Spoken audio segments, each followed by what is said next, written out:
हिंद साथियों, स्वागत है आपका self study classes with Sumit Jain YouTube channel में। साथियों, स्टार्ट हो चुका है आज का इस सेशन।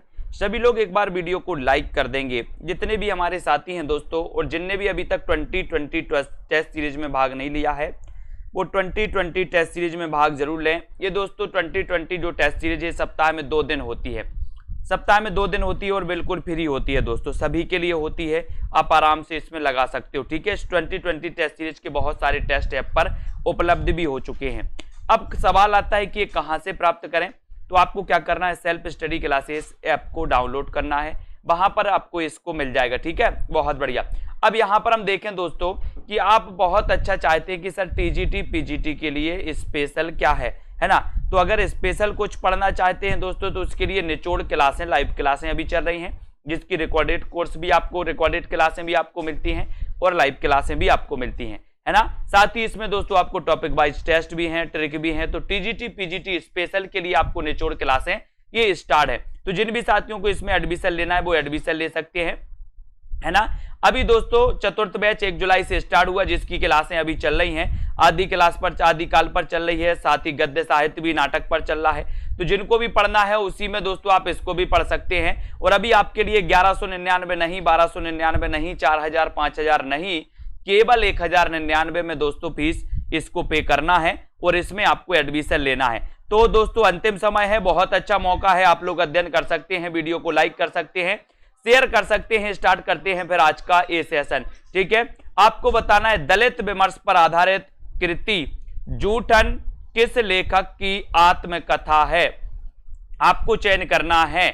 बताइए, सभी लोग बताएंगे दलित विमर्श पर आधारित कृति जूठन किस लेखक की आत्मकथा मानी जाती है। ऐसे कितने साथी हैं जिन्होंने अभी तक वीडियो को लाइक नहीं किया, और ऐसे कितने साथी हैं जिन्होंने दोस्तों अभी तक चैनल को सब्सक्राइब नहीं किया। सभी लोग कर लें और अपना अध्ययन यथावत लगाएं दोस्तों, है ना। दलित विमर्श पर आधारित कृति जूठन, जूठन किस लेखक की आत्मकथा है, इसका उत्तर आपको बताना है। बताइए, ये क्वेश्चन हमेशा पूछा जाता है, कई बार पूछा गया है, और सीधा सीधा आपका क्वेश्चन है कि सर दलित विमर्श पर आधारित जो कृति है जूठन, इसके रचनाकार हैं ओम प्रकाश वाल्मीकि। कौन है? ओम प्रकाश वाल्मीकि। यानी कि आपका उत्तर बी नंबर जो है वो बिल्कुल सही हो जाएगा। बी नंबर जिन्होंने बताया है जूठन आत्मकथा के जो लेखक माने जाते हैं वो कौन माने जाते हैं दोस्तों? ओम प्रकाश वाल्मीकि, ठीक है। यानी कि आपका उत्तर बी नंबर बिल्कुल सही है। अगला क्वेश्चन की ओर बढ़ेंगे। अगला क्वेश्चन है आपका सिंहावलोकन किसकी आत्मकथा है। ये क्वेश्चन तो कई बार आया है दोस्तों, अब कई बार आया है तो याद भी आपको होना चाहिए। बताइए जल्दी से, सिंहावलोकन के रचनाकार कौन माने जाते हैं? कौन से ऐसे दोस्तों लेखक हैं जिनकी आत्मकथा का नाम है सिंहावलोकन? और आपको खुद पता है, आपने एड भी दोस्तों ओल्ड पेपर पढ़े होंगे। ओल्ड अगर आपने पेपर पढ़े हैं तो आपको पता है कि ये रचना, ये जो आत्मकथा है ये कितनी बार पूछी गई, और आपने बिल्कुल सही बताया है कि सर इसका उत्तर है यशपाल। यशपाल की आत्मकथा का नाम है सिंहावलोकन, है ना। और सिंह का यश होता है दोस्तों जंगल में, सिंह का क्या होता है? यश कीर्ति होती है। बोले सर जंगल का राजा सिंह, और सिंह से सिंहावलोकन और यश होता है, तो यशपाल की आत्मकथा है ना। रसीदी टिकट इनमें से किसकी आत्मकथा है? बहुत बढ़िया क्वेश्चन है दोस्तों। रसीदी टिकट ये किसकी आत्मकथा है? इसका उत्तर सभी लोग बताएंगे। 9 बजे रोज क्लास चलती है दोस्तों आपके लिए। जिन भी साथियों ने सेल्फ स्टडी क्लासेस का ऐप डाउनलोड नहीं किया वो ऐप को डाउनलोड कर लें और अपनी दोस्तों, है ना, इस क्लास को रोज अटेंड करनी है। अर्जुन कुमार, प्रिया जी, हरपाल जी, है ना, सभी लोग, विमलेश जी, बताइए रसीदी टिकट इनमें से किसकी आत्मकथा है? सभी को आंसर बताना है, और 4 विकल्प हैं। सभी लोगों ने बताया है कि सर ये जो रसीदी टिकट है, ये जो आत्मकथा है, ये है अमृता प्रीतम, अमृता प्रीतम। और अगर आपकी रसीद, है ना, कट जाए, यानी कि टिकट कट जाए इस दुनिया से, फिर तो बोले सर हम अमर हो जाते हैं, अमृत, है ना। अमृत पी लोगे तो क्या हो जाएगा? रसीदी टिकट, टिकट कभी नहीं कटेगी फिर इस दुनिया से आपकी, है ना। तो ये अमृता प्रीतम की आत्मकथा का नाम है रसीदी टिकट, ठीक है। बहुत बढ़िया। अगला क्वेश्चन, आलसियों का कोड़ा ये किसकी रचना है? आलसियों का कोड़ा ये किसकी रचना है? लल्लू लाल की है, मुंशी सदा सुखलाल की है, सदल मिश्र, या फिर सितारे हिंद की है? आलसियों का कोड़ा आपको बताना है। आलसियों का कोड़ा ये किसकी रचना है? प्रश्न क्रमांक 348 में आपको बताना है दोस्तों। बताएं, सभी लोगों को आंसर बताना है और एक अच्छा क्वेश्चन आपके लिए। बताएं, आलसियों का कोड़ा, इतना बढ़िया प्रश्न पूछा गया। सेल्फ स्टडी क्लासेस ऐप को डाउनलोड कर लें। ऐप पर दोस्तों आपको फ्री मटेरियल भी उपलब्ध है, ऐप पर टेस्ट सीरीज है, ऐप पर मॉडल पेपर भी उपलब्ध है ना। और ऐप पर दोस्तों आपके लिए बहुत सारी चीजें उपलब्ध हैं। आलसियों का कोड़ा आपको बताना है ये किसकी रचना है। आलसियों का कोड़ा ये किसकी रचना है? और आपका सीधा उत्तर कहां जाएगा? बोले सर ये जो रचना है ये सितारे हिंद। ये सितारे हिंद यानी कि डी नंबर आपका बिल्कुल सही है। सितारे हिंद है ना, राजा शिव प्रसाद सितारे हिंद आपको पता होगा। 4 नंबर आपका बिल्कुल सही आंसर हो जाता है। अगले क्वेश्चन की ओर बढ़ेंगे। निम्न में से मनोविश्लेषण प्रधान कथाकार कौन नहीं है? मनोविश्लेषणवादी जो कथाकार हैं दोस्तों वो कौन नहीं है, ये आपको बताना है। सभी लोग बताएंगे, इलाचंद्र जोशी, अज्ञे, सुदर्शन या फिर जैनेन्द्र। सभी लोगों को बहुत अच्छे से बताना है। निम्नलिखित में मनोविश्लेषणवादी प्रधान कथाकार कौन नहीं है? इसका उत्तर सभी लोग बताएंगे। इलाचंद जोशी, अज्ञे, सुदर्शन या फिर दोस्तों जैनेन्द्र कुमार। बताएं, राइट आंसर आपको चयन करना है और सभी का आंसर चला जाएगा कि सर मनोविश्लेषणवादी जो कथाकार नहीं है पूछा है, तो नहीं में आपको पता इलाचंद्र जोशी तो है, अज्ञे तो है, जैनेन्द्र कुमार भी है, लेकिन कौन नहीं है? सुदर्शन नहीं है। यानी कि आपका जो सी नंबर है, सी नंबर, ये बिल्कुल सही है। यहां से क्वेश्चन बनता ही हर एग्जाम में। मनोविश्लेषणवादी प्रधान कथाकार कौन नहीं है? तो सुदर्शन नहीं है, अज्ञे, इलाचंद जोशी और जैनेन्द्र, ये सभी माने जाते हैं। ठीक है, तो जिनको आपको दोस्तों जिनको भी एडमिशन लेना है, अभी अच्छा समय है, अच्छा मौका है, सभी लोग ले सकते हैं। हिंदी साहित्य का संपूर्ण कोर्स टीजीटी पीजीटी, इसी में टीजीटी पीजीटी स्पेशल रहेगा। इसी में दोस्तों आपकी निचोड़ क्लासें रहेंगी, इसी में ट्रिकी वीडियो, इसी में आपको टेस्ट, इसी में विस्तृत अध्ययन, इसी में लाइव क्लासें, सब कुछ यहां पर मिलने वाली है ना। तो भोला राम का जीव व्यंग के लेखक कौन है? भोला राम का जीव व्यंग के लेखक कौन है? हरिशंकर परसाई, राम गोपाल, सुदर्शन या फिर जैनेन्द्र कुमार। भोला राम का जीव व्यंग के लेखक कौन माने जाते हैं? इसका उत्तर सभी लोगों को बताना है। एक बार वीडियो को लाइक करके अपने मित्रों तक शेयर कर दे सभी लोग, है ना। और दोस्तों इसी प्रकार से अध्ययन करना है अपन को।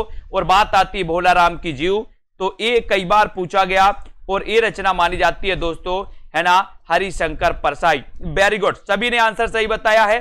नारी पात्र मधुलिका का संबंध किस कहानी से है?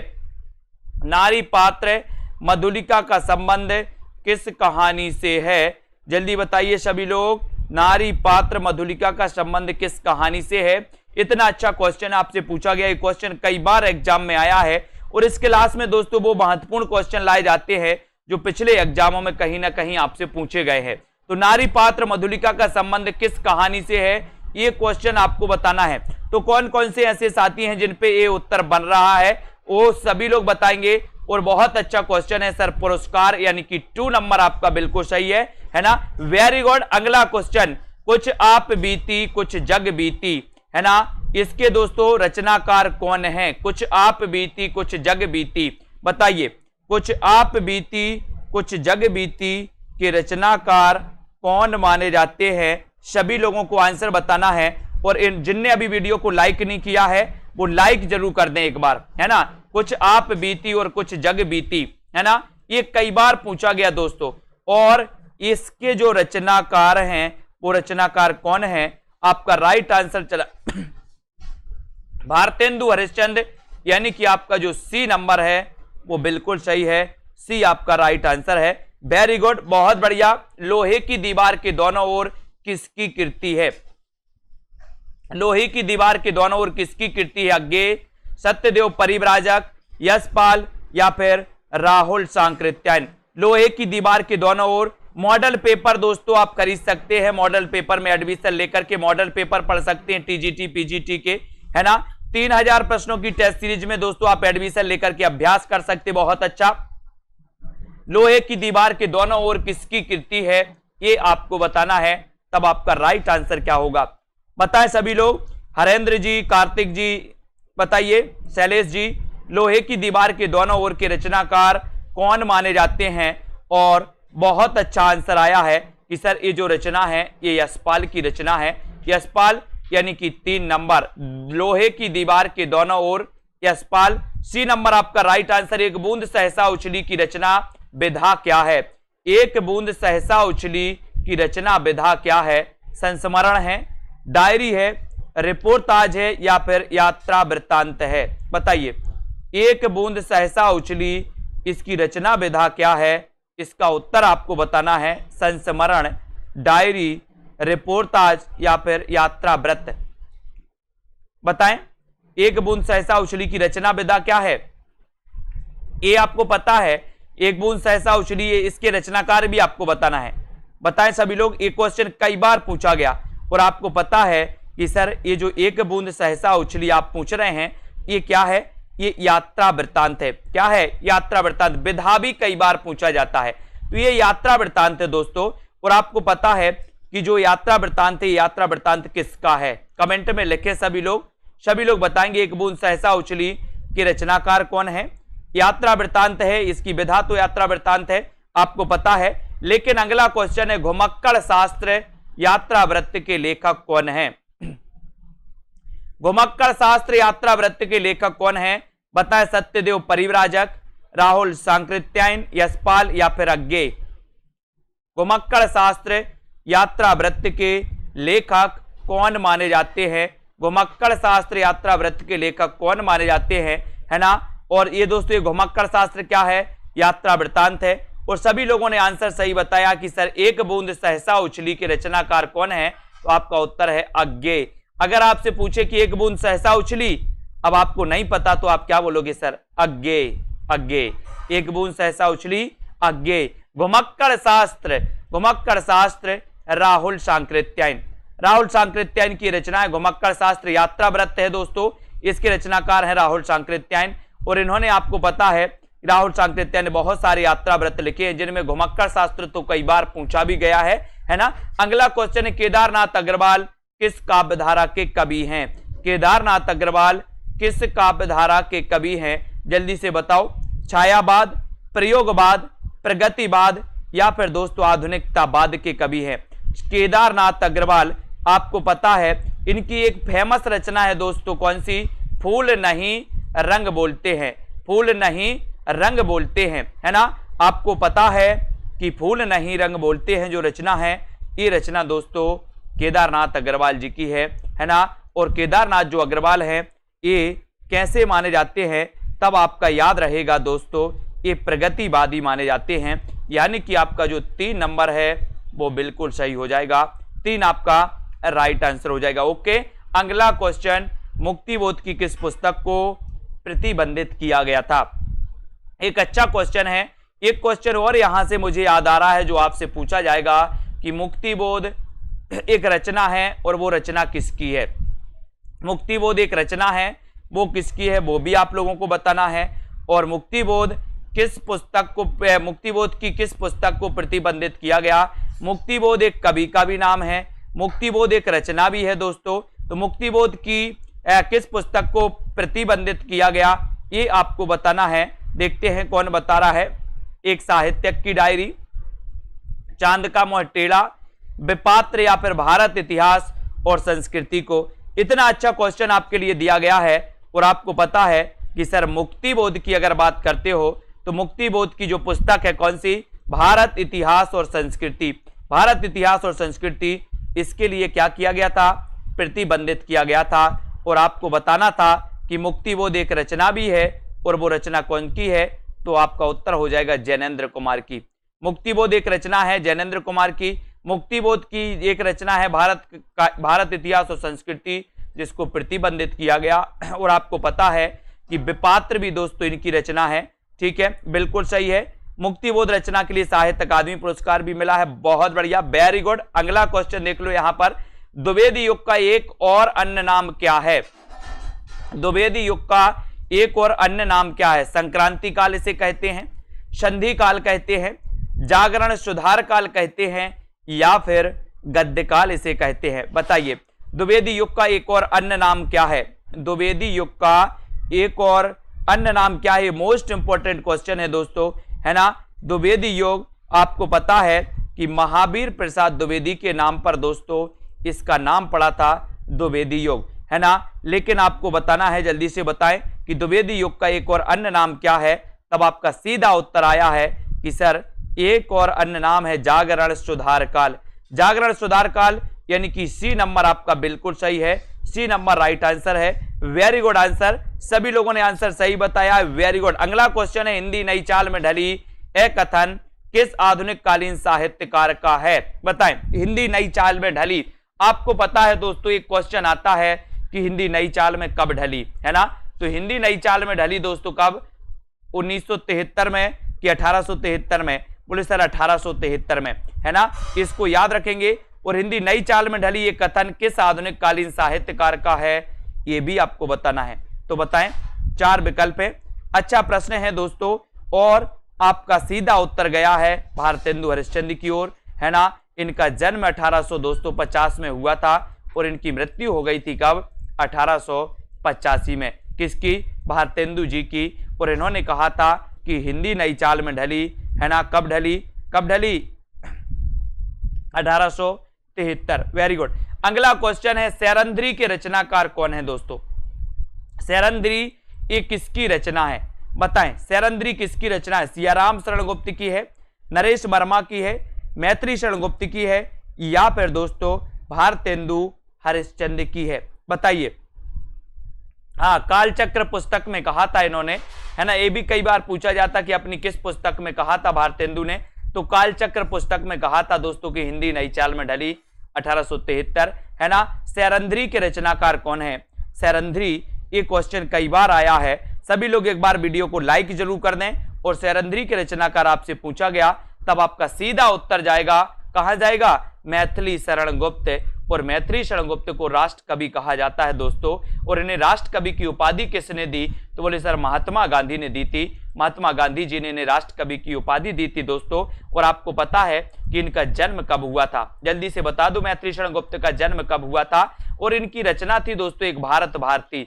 भारत भारती का रचना काल 1912 है। और भारत भारती के दोस्तों प्रसिद्धि के कारण ही इनके लिए क्या मिला था? इनके लिए राष्ट्र दोस्तों कवि की उपाधि दी थी महात्मा गांधी ने, सभी लोगों को पता है। लेकिन एक क्वेश्चन आपके लिए कि मैथिली शरण गुप्त का जन्म कब और कहां पर हुआ था? जल्दी से कमेंट में लिखेंगे, रुद्र संप्रदाय की स्थापना किसने की? रुद्र संप्रदाय की स्थापना किसने की? अच्छा क्वेश्चन है, सभी लोग बताएंगे। रुद्र संप्रदाय की स्थापना किसने की? रुद्र स्वामी ने, श्री स्वामी ने, विष्णु स्वामी ने, या फिर दोस्तों निम्बार्काचार्य ने? रुद्र संप्रदाय की स्थापना किसने की?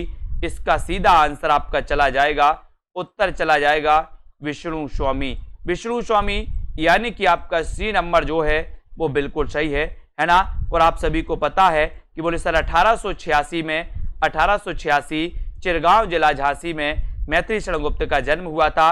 और रुद्र संप्रदाय के प्रवर्तक विष्णु स्वामी माने जाते हैं। जिन्होंने आंसर बताया उनका आंसर बिल्कुल सही है ना। मैथिली हिंदी में रचित पद्य की पहली पुस्तक कौन सी मानी जाती है? इसको आपको बताना है दोस्तों। मैथिली हिंदी में रचित, इसको आपको बताना है कौन सी पुस्तक है, ऐसी बताएं। बताइए, मैथिली हिंदी में रचित ये दोस्तों कौन सी रचना है ना, पद्य में नहीं। जल्दी बताओ।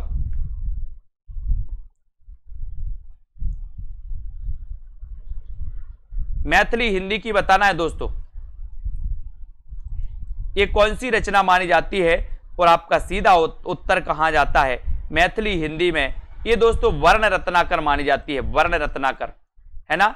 ये वर्ण रत्नाकर याद रख लेना, 2 नंबर आपका बिल्कुल सही हो जाएगा। Very good. अगला क्वेश्चन, हठयोग का प्रभाव निम्नलिखित कवियों में से किस पर पड़ा? हठयोग का प्रभाव निम्न कवियों में से किस पर पड़ा है? बताइए। हठयोग का प्रभाव किस पर पड़ा? हठयोग का प्रभाव। और आपका राइट आंसर जो चला जाता है प्रश्न क्रमांक 363 का आंसर, और 363 का आंसर आपका सही है। उत्तर है दोस्तों कौन सा? उत्तर है आपका गोरखनाथ, यानी कि 2 नंबर। 2 नंबर आपका बिल्कुल सही है। ये हठयोग का प्रभाव गोरखनाथ पर पड़ा। गोरखनाथ दोस्तों नाथ संप्रदाय के प्रवर्तक माने जाते हैं, आप सभी को पता है ना, लेकिन ये आपको बहुत अच्छे से याद भी करना है। हठयोग का प्रभाव ये हो गया है यहाँ पर। अगला क्वेश्चन देखते हैं, महापंडित राहुल सांकृत्यायन ने इनमें से किस कवि को हिंदी का पहला कवि माना है? सभी लोग लाइक जरूर करें। सेल्फ स्टडी क्लासेस ऐप आज ही डाउनलोड कर ले, है ना। बड़ा ऑफर, सबसे बड़ा ऑफर आपके लिए चल रहा है ना, और इस ऑफर में आप लोग भाग ले सकते हैं मात्र 1099। इसमें आपको सब कुछ मिलने वाला है दोस्तों। टीजीटी पीजीटी के लिए निचोड़ क्लास है, जो आपकी इंपॉर्टेंट है वो मिलने वाली हैं, ठीक है। और दोस्तों आपको पता है कि इसमें आपको डाउट्स वाले, क्लियर वाले वीडियो मिलेंगे, इसमें टॉपिक वाइज टेस्ट भी मिलेंगे, इसमें ट्रिकी वीडियो, इसमें लाइव क्लास है, मात्र 1099, 1 साल की वैलिडिटी के साथ। यानी कि इसके बाद अगर आप जूनियर टेट की तैयारी कर रहे हैं तो उसके लिए भी ये इंपॉर्टेंट रहेगा। अलग से आपको कोई कोर्स खरीदने की जरूरत नहीं पड़ेगी। और महापंडित राहुल सांकृत्यायन ने किस कवि को हिंदी का पहला कवि माना है? तब आपका सरहपाद यानी कि 2 नंबर आपका बिल्कुल सही हो जाएगा। टेस्ट को आप अनलिमिटेड बार अटेम्प्ट कर सकते हैं, वीडियो को अनलिमिटेड बार दोस्तों देख सकते हैं। कहीं कोई प्रतिबंध नहीं है कि हम 2 बार देखें या 4 बार, जितनी बार आपको देखना है, जितना बार आपको दोस्तों टेस्ट देना उतनी बार दे सकते हैं, है ना। और सरहपाद आपका बिल्कुल सही है। राजमती इनमें से किस काव्य कृति की नायिका है? आपको बताएंगे, सभी लोग बताएं, सभी लोगों को बताना है राजमती इनमें से किस काव्य कृति की नायिका है। जल्दी से आपको बताना है राजमती इनमें से किस काव्य कृति की नायिका है? कीर्ति पताका, आलाखंड, बीसल देवरासो या फिर रणमल्ल छंद। यानी कि प्रश्न क्रमांक आपको 366 है और राजमती पूछा गया। और राजमती भी पूछ लिया जाता है, कभी कभी ऐसा भी पूछा जाता है कि निम्न में से बताइए दोस्तों, निम्न में से बताइए कि अजमेर के शासक से संबंधित रचना कौन सी है? तो आप भी लगाते हो बीसल देवरासो, है ना। और इसके रचनाकार कौन है? तो आप बता देते हो सर नरपति नाल हैं, है ना। और इसकी नायिका है राजमती। कौन है? राजमती, है ना। इसको याद रखेंगे। अगला क्वेश्चन देख लेते हैं, खड़ी बोली हिंदी में सर्वप्रथम रचना करने वाले कवि का नाम क्या है? अच्छा क्वेश्चन है दोस्तों। खड़ी बोली हिंदी में सर्वप्रथम रचना करने वाले या खड़ी बोली का दोस्तों, है ना, यहां पर आपको बताना है। बताइए खड़ी बोली हिंदी, है ना, खड़ी बोली के प्रथम कवि किसे कहा जाता है? देखते हैं कौन कौन सही बताता है इसका आंसर। खड़ी बोली हिंदी का प्रथम कवि किसे माना जाता है? बताएं कौन कौन सही बता रहा है, कौन कौन अपने मन से बता रहा है। क्वेश्चन है, देखते हैं कौन सही बता रहा। खड़ी बोली हिंदी में दोस्तों, हिंदी के खड़ी बोली हिंदी के प्रथम कवि कौन माने जाते हैं? ऐसा क्वेश्चन है, आपको बताना है ना। बताएं जल्दी से।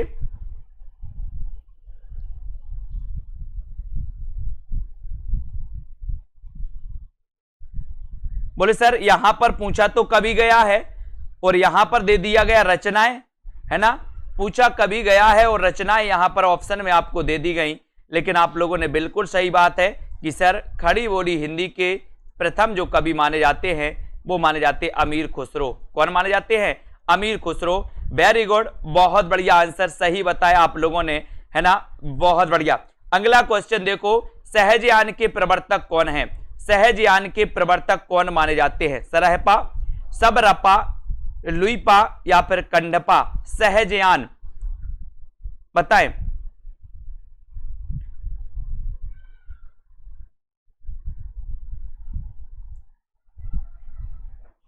बताएं फटाफट से। 4 विकल्प हैं दोस्तों। यहां पर सहजयान के प्रवर्तक आपसे पूछ लिया गया, तब आपका उत्तर क्या होगा यहां पर 4 विकल्प में से? और आपने बिल्कुल सही बताया है कि सर ये सरहपा लगा दो, ये नंबर लगा दो, 1 नंबर आपका सही हो जाएगा यहां पर दोस्तों, ठीक है, वेरी गुड। अगला क्वेश्चन है, बोधगान ओ दूहा, इसका संपादन किसने किया? बोधगान ओ दूहा का संपादन किसने किया?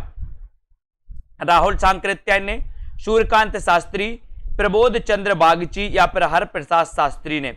बोधगान ओ दूहा का संपादन किसने किया? सभी लोग वीडियो को लाइक करते चलेंगे और दोस्तों अपने मित्रों तक एक बार शेयर भी कर दें, है ना।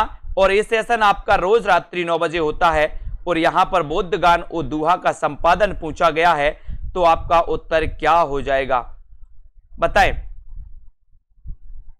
सभी लोगों को बताना है बोधगान और दोहा का संपादन किसने किया, और आपका राइट आंसर है बोले सर हरप्रसाद शास्त्री। हरप्रसाद शास्त्री, यानी कि आपका 4 नंबर बिल्कुल सही है। 4 नंबर अब सही है ना। क्वेश्चन कैसे भी आए, क्वेश्चन का उत्तर आपको समझना है ना। अगर इतने ही नहीं समझते तो आपका कॉन्फिडेंस कम है ना। क्वेश्चन कैसे भी आए, ऑप्शन में कुछ भी है, अगर आपको उत्तर पता है तो आप उत्तर लगा सकते हैं, नहीं तो पीछे खड़े होकर देखना। अगला क्वेश्चन, आला खंड का दूसरा नाम क्या है। अब यहां ऑप्शन में कुछ भी हो, लेकिन आपको पता होनी चाहिए कि आला खंड का दूसरा नाम क्या है। आप अच्छे से पढ़ाई कर रहे हैं तो, नहीं तो पीछे वाली लाइन में खड़े होने के लिए इंतजार मत करना, है ना। ये आगे वाले दौड़ के इतने ही ले जाएंगे, है ना। याद रख लेना, इंतजार करने वालों को उतना ही मिलता है जितना कोशिश करने वाले छोड़ देते हैं, है ना। इसको याद रखना है। और आला खंड का दूसरा नाम क्या है, और उत्तर क्या हो जाएगा। उत्तर हो जाएगा दोस्तों, क्या हो जाएगा, परमाल रासो। यानी कि आपका जो 1 नंबर है वो बिल्कुल सही है। परमाल रासो आपका राइट आंसर हो जाएगा। ठीक है, वेरी गुड। अगला क्वेश्चन है, परमाल रासो के रचनाकार कौन है।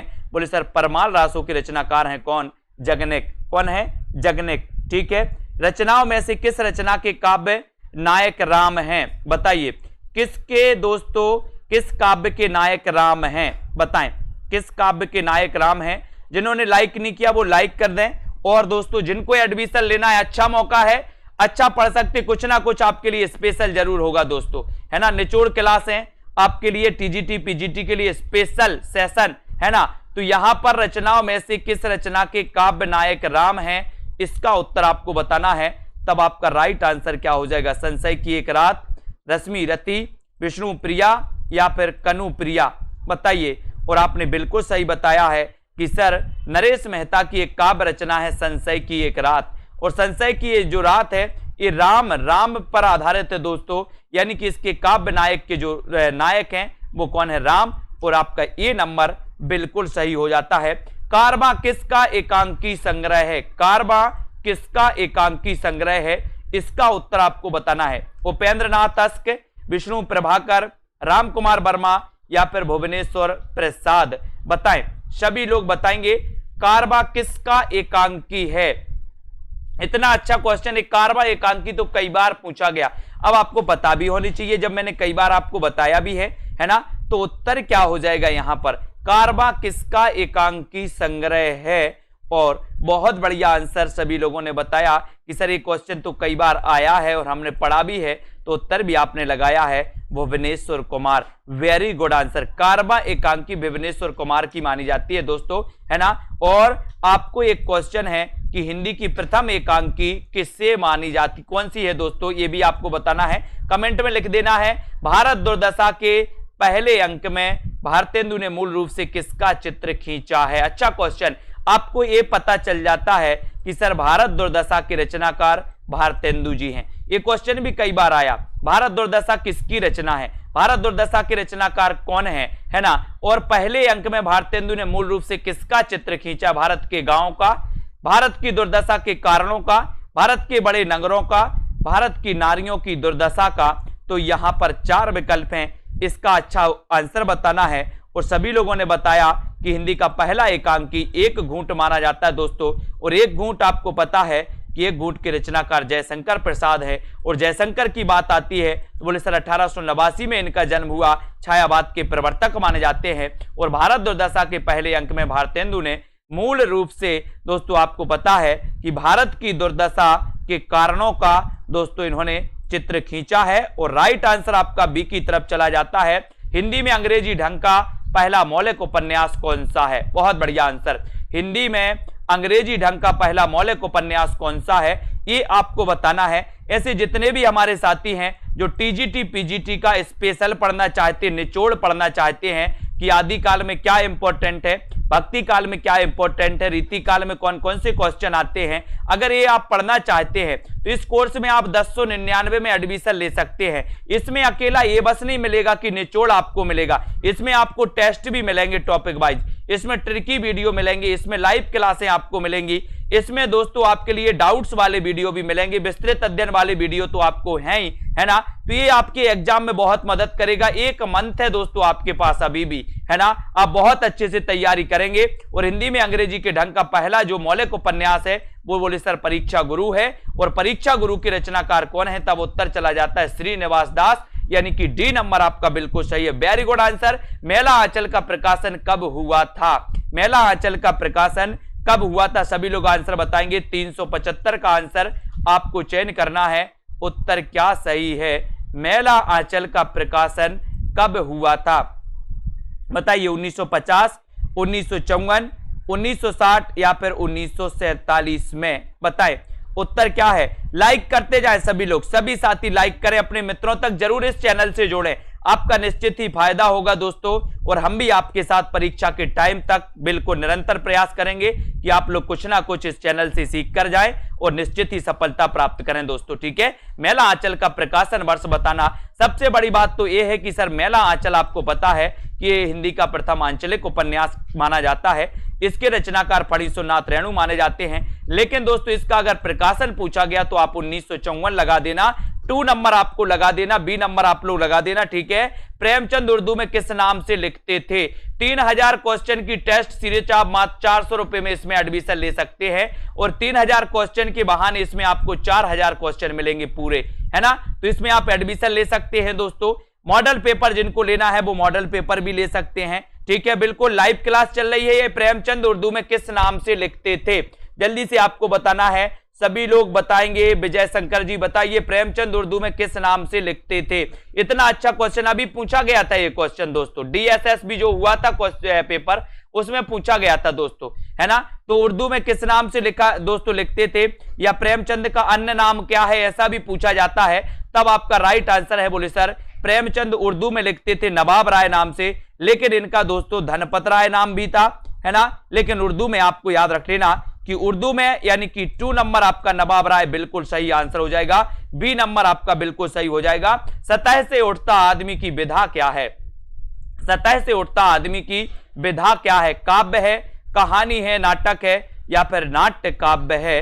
सतह से उठता आदमी की विधा क्या है? सभी लोगों को बताइए, बताना है आपको, है ना। बिल्कुल पेड क्लास में टॉपिक वाइज पढ़ा रहे हैं हम, टॉपिक वाइज आपको पढ़ने को मिलेगा। अभी दोस्तों लाइव क्लास में आदिकाल, एक लाइव क्लास में आदिकाल, दूसरी लाइव क्लास में दोस्तों नाटक चल रहा है, ठीक है। तो सतह से उठता आदमी की विधा क्या है ना, ये भी आपको बताना है। और संस्कृत का भी दोस्तों आपकी टीजीटी के हिसाब से जितने आपके सिलेबस में टॉपिक हैं वो कोर्स आप 359 में परचेस कर सकते हैं। जितने आपके टॉपिक हैं उसी टॉपिक के अनुसार बस रिकॉर्डेड वीडियो उसमें आपको मिल जाएंगे, उनको आप कवर कर सकते हैं। सतह से उठता आदमी की विधा आपको बताना है। बोले सर सतह से उठता आदमी, है ना, ये जो है इसकी विधा क्या है? तब आपका उत्तर है कि सर ये तो कहानी है, सतह से उठता आदमी। अब आपको बताना है कि ये कहानी किसकी है। सतह से उठता आदमी कहानी है, ये कहानी किसकी है? इसका आंसर आपको बताना है, जल्दी से बताएं। समांतर कहानी के पुरस्कर्ता कमलेश्वर का मूल नाम क्या है? बताएं, सभी लोग बताएंगे। 4 विकल्प हैं दोस्तों। कमलेश्वर का मूल नाम क्या है? मूल नाम आपको बताना है, सभी लोगों को बताना है। दोपहर 2:30 बजे निचोड़ क्लास चलती है दोस्तों पेड कोर्स में। फिर आपको 5 बजे चलती है दोस्तों आपका गद्य साहित्य में नाटक चलता है, ठीक है। फिर 6:30 वाली क्लास में आपको पद्य साहित्य यानी कि आदिकाल पढ़ाया जाता है ना। तो 2:30 पे निचोड़ क्लास है, यानी कि इंपॉर्टेंट चीज क्या है, ठीक है, इसको याद रख लेना है। अब समांतर कहानी के पुरस्कर्ता कमलेश्वर का मूल नाम है, तो क्या है मूल नाम? उत्तर चला जाता है। देखते हैं कौन कौन बता रहा है। और आपको याद रख लेना है दोस्तों, इनका आपको याद रख लेना नीरज सक्सेना। कुछ लोग कैलाश सक्सेना में कंफ्यूज हैं, याद रख लेना इनका नीरज सक्सेना, यानी कि 1 नंबर आपका राइट आंसर चला जाएगा। ये नंबर जिन्होंने बताया उनका आंसर सही हो जाएगा, नीरज सक्सेना, ठीक है। बहुत बढ़िया आंसर। अगला क्वेश्चन है, वारेन हेस्टिंग्स का सांड शीर्षक कहानी के लेखक कौन है? बताएं सभी लोग। वारेन हेस्टिंग्स का सांड शीर्षक कहानी के लेखक कौन है? स्वयं प्रकाश, अरुण प्रकाश, उदय प्रकाश या फिर इनमें से कोई नहीं? बताएं। प्रश्न क्रमांक 379 में लाइक सभी को करना है, शेयर भी करना अपने मित्रों तक। इसी प्रकार से अध्ययन करना है। जिनको भी एडमिशन लेना वो एडमिशन लेकर के अध्ययन करें और बहुत अच्छे से पढ़ते रहें। ठीक है, वारेन हेस्टिंग्स का साण शीर्षक कहानी के लेखक कौन है? यात्री नाम से लिखते थे दोस्तों। कौन लिखते थे यात्री नाम से? बताइए, यात्री नाम से लिखते थे नागार्जुन, आपको पता है। और वारेन हेस्टिंग्स का साण ये जो रचना है दोस्तों, आपका उत्तर हो जाएगा। अपन ने कई बार पढ़ा है कि सर वारेन हेस्टिंग्स के साण का क्या हुआ है? उदय हुआ है, उदय।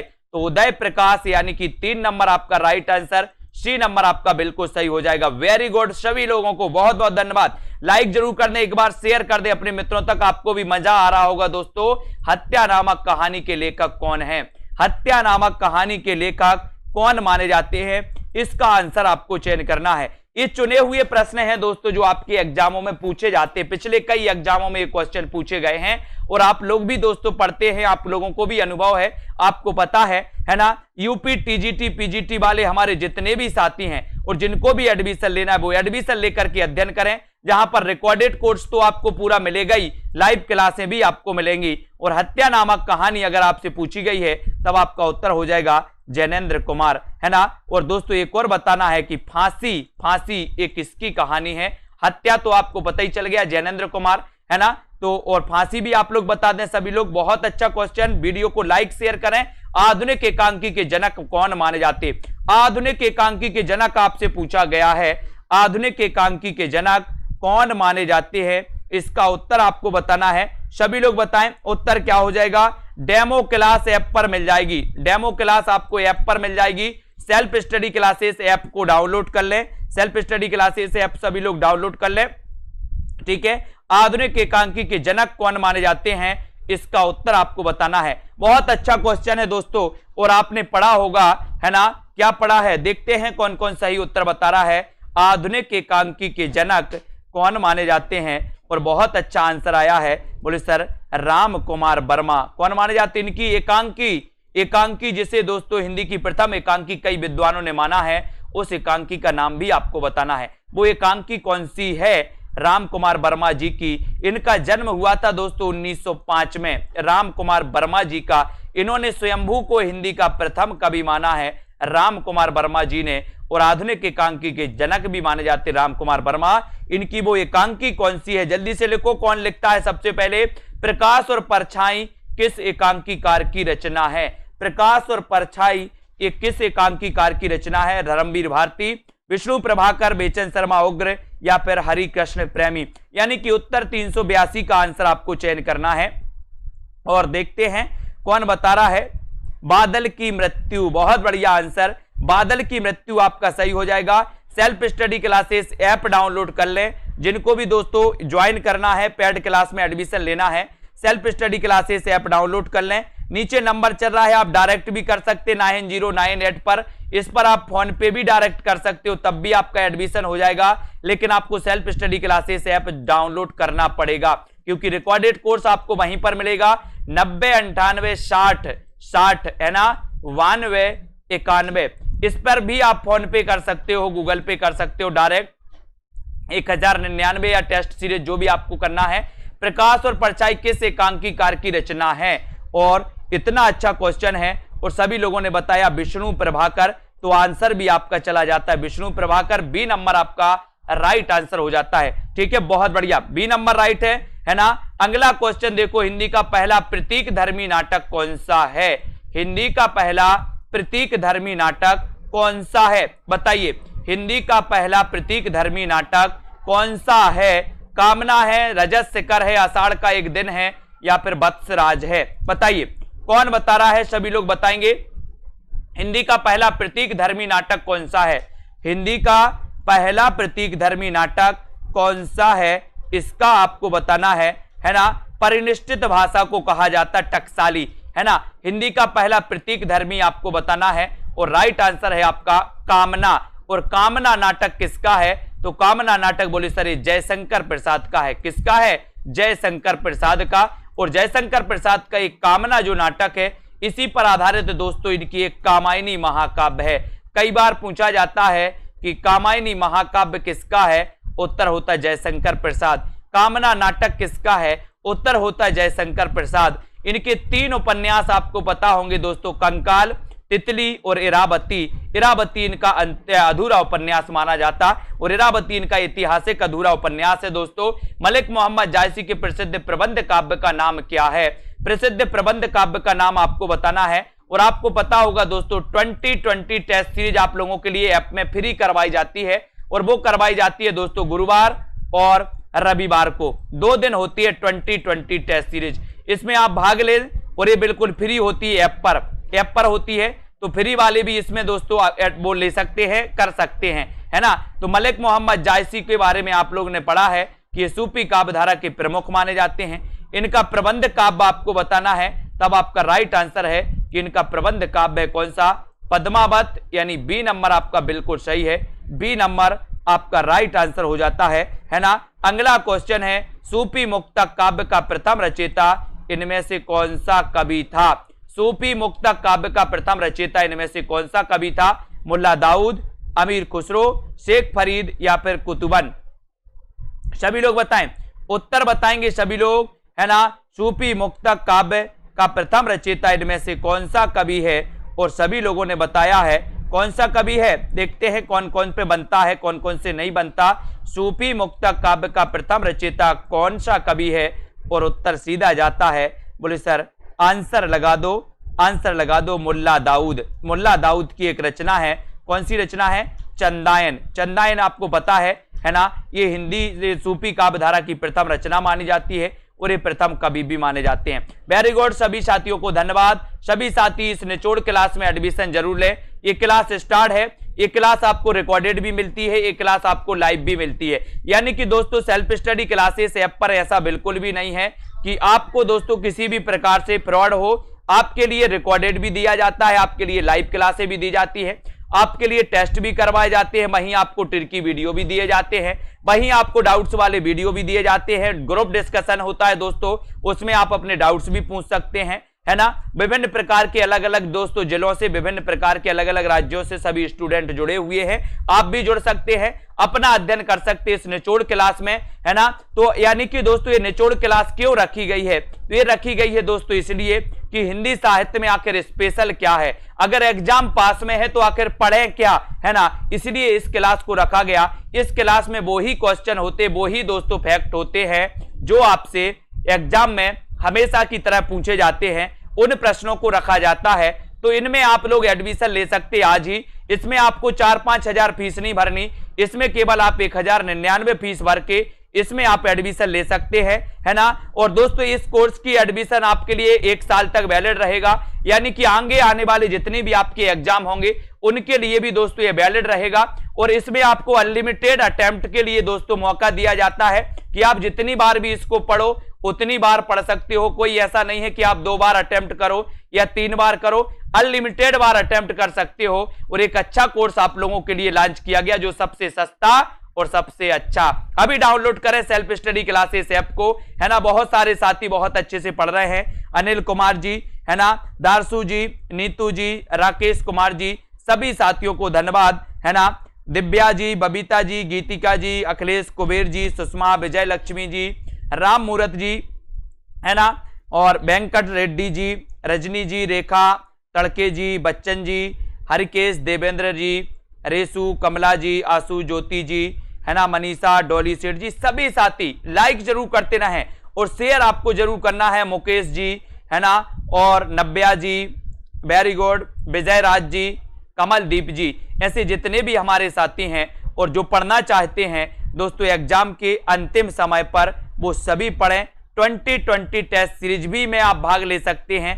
ये आपकी रविवार और गुरुवार 2 दिन आपकी वीकली ये टेस्ट होती है दोस्तों, जो बिल्कुल फ्री होता है, ठीक है। तो आप फ्री वाले टेस्ट भी लगाएं सेल्फ स्टडी क्लासेस ऐप पर जाकर के, आपके लिए बहुत अच्छा लगेगा, मजा आएगा, है ना। इसको सभी लोग पढ़ें, अध्ययन करें, ठीक है। और इसी प्रकार से दोस्तों निरंतर अभ्यास जरूर करना है, अभ्यास करें, रिवीजन करें, है ना। और दोस्तों लगे रहें इसी प्रकार से, ठीक है। धन्यवाद सभी साथियों को। 10 बजे एक क्लास होती है एग्जाम पार में, एग्जाम पार में दोस्तों वो क्लास भी सभी लोग देखें, लाइव क्लास होती है, ठीक है। वो सभी लोगों को देखना है, अध्ययन करना है, ठीक है। आज के सेशन के लिए बस इतना ही, आपके लिए बस इतना ही है कि आपके लिए अंतिम समय में आप एक अच्छा मौका है कि आपको मात्र 1000 रुपए की फीस है, सबसे सस्ती है, अच्छी है। 1000 रुपए खर्च कर सकते हैं आप और दोस्तों एडमिशन ले सकते हैं। ठीक है, बहुत बढ़िया, धन्यवाद, जय हिंद।